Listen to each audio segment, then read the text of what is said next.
মা, গরমে কিচ্ছু খেতে ভাল লাগছে না, একটু আর মাছের ঝোল করবে?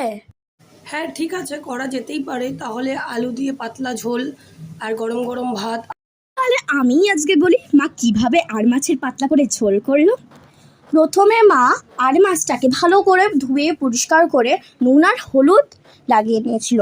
তারপরে ওটাকে কিছুক্ষণ রেখে সর্ষের তেলে ভেজে নিয়েছে। ওই তেলটা কিন্তু ফেলবে না, ওই তেলটা রেখে দেবে।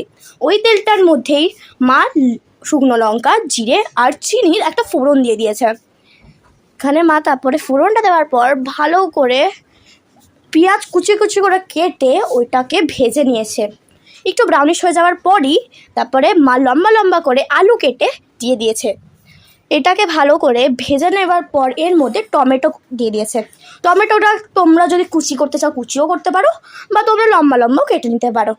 তো তারপরে এখানে পেঁয়াজ, আদা, রসুন এর পেস্ট দিয়ে দিয়েছে। তারপরে যেই মশলাগুলো দিয়েছে আমি ওইটা ডিসক্রিপশনে বক্সে লিখে দেবো। তো এখানে ভালো করে মা তারপরে কষিয়ে নিয়েছে।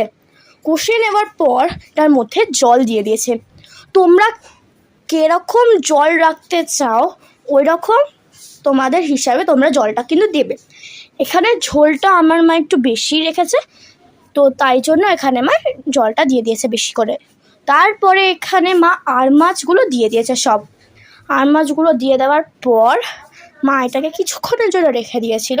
তারপরে এটার মধ্যে লঙ্কা আর ধনে পাতা দিয়ে দিয়েছে। ধনে পাতাটাকে দেওয়ার পর এখানে শাহি গরম মশলা দিয়ে দিয়েছে।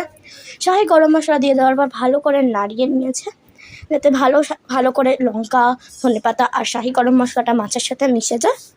তারপরে হয়ে গেল আমাদের পাতলা টেস্টি একদম সুস্বাদু আর মাছের ঝোল। এই গরমকালে আর কিচ্ছু চায় না যদি এটা পাওয়া যায়।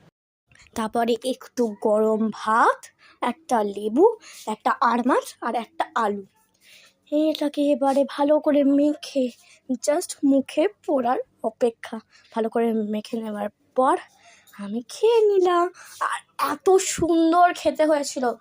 প্লিজ ট্রাই করো ঘরে, প্লিজ।